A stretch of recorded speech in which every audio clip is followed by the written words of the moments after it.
In this video, I will guide you through on how to check for app updates on your Android phone. Let me show you how.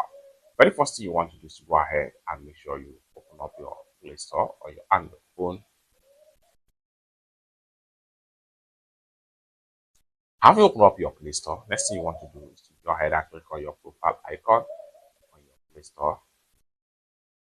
And the next thing you want to do is to simply go ahead and click on Manage Apps and Device. The next thing you want to do is to go ahead and click on Update Available. Then here you go. You have all apps that need update right here. However, you can decide to update all by simply click on the top right here.